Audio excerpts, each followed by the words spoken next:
So I just want to talk a little bit about the peace movement. So the peace movement, we need people, we need energy right now. There's lots of stuff that is going on.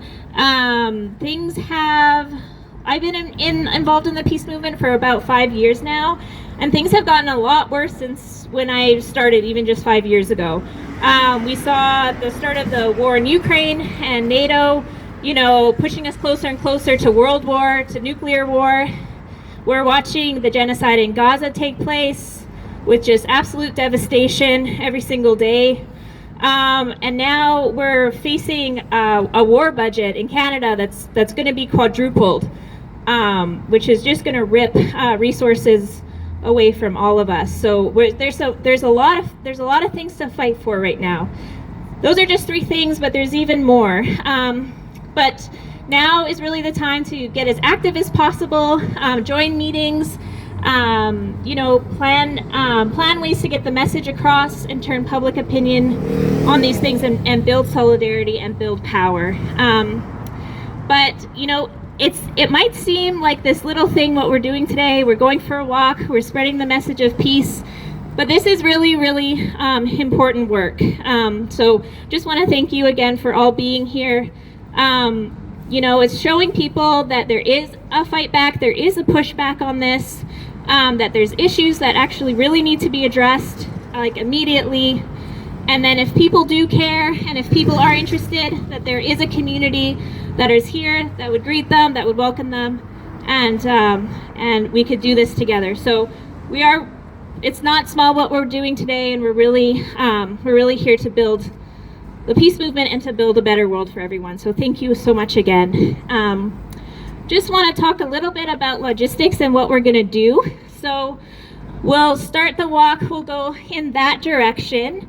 We're going to stop along the way. There's going to be some poems, some music, a presentation, some speeches and things like that. I just want to say to just try to be as careful as possible. We're going to be crossing Main Street twice. There's going to be traffic and things like that, so just be really mindful. And just try to be respectful as well. There's a new code of conduct that I had to sign for Nuit Blanche, so just I think we're going to try to keep chants limited and just try to be as respectful as possible. So yeah, and I also just want to talk about, but yeah, if you have any questions, just let me know and I can answer things too.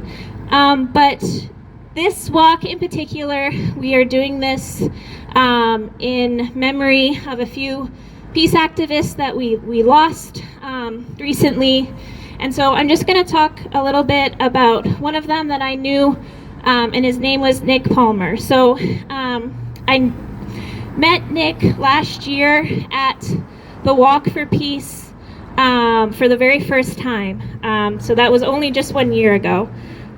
There were 2 really young men from Stonewall that, stayed to the very end and pulled me aside and, asked me questions, and they wanted to know about Peace Alliance, and they wanted to know about the things we did and the walk and things like that, and it was just really, really sweet. And though my memory is a little vague, I think I remember them saying that this was like the first thing that they've ever gone to like this.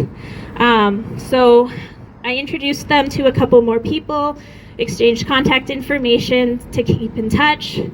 But really, since that point, Nick was a staple in the peace movement and for the liberation for Palestine, and for the rest of the following months until he passed away in a tragic accident last May, just at the age of 18.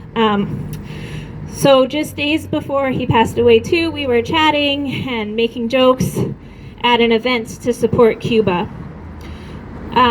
Nick was so kind and gentle and sincere, dedicated and just truly selfless.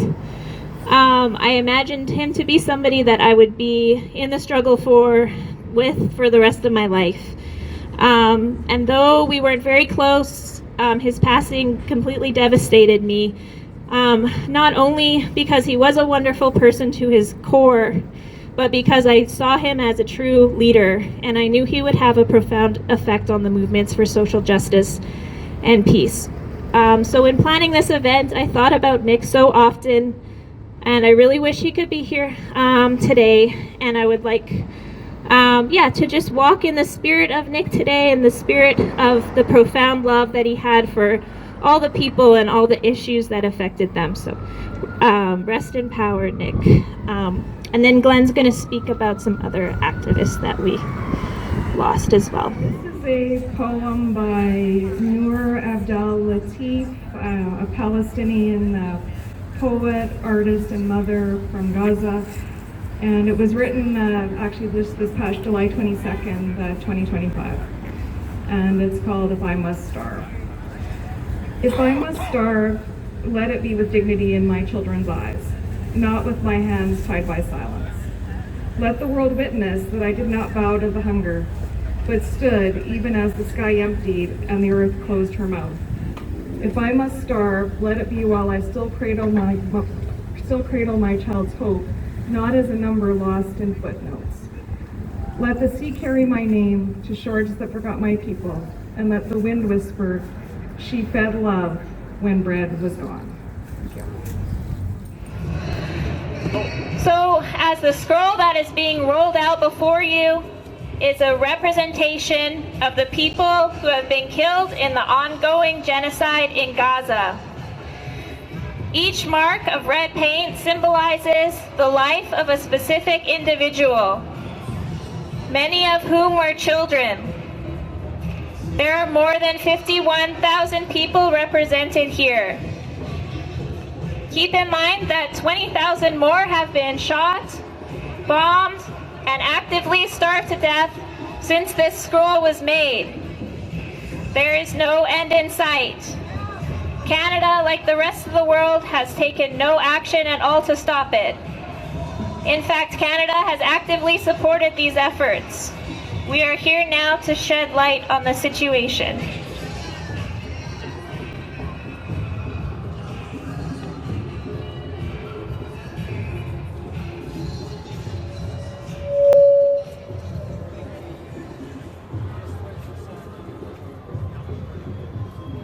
A few months ago, thinking about the dangerous situation that we're heading into and some of the historical precedents for it.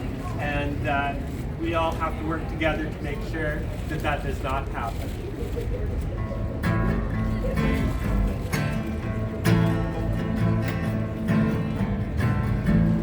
Clear the square, a bullhorn barks, curfew falls at 7 sharp.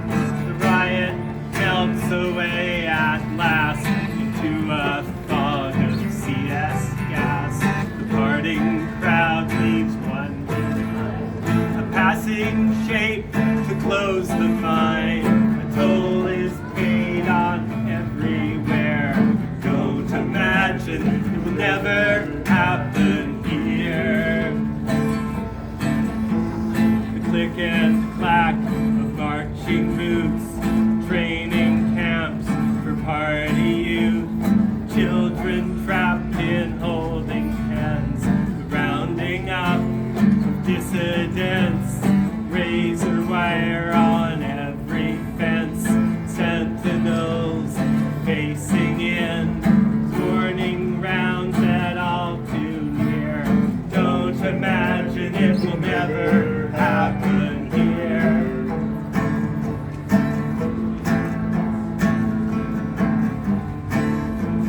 Relief that we're so well equipped and unfazed by the politics. Hold ourselves above the fuss, things that never touch on us. We button tight the blackout drapes, carry on for calm's own sake. Thankful for what's well and dear, we tell ourselves it will never happen.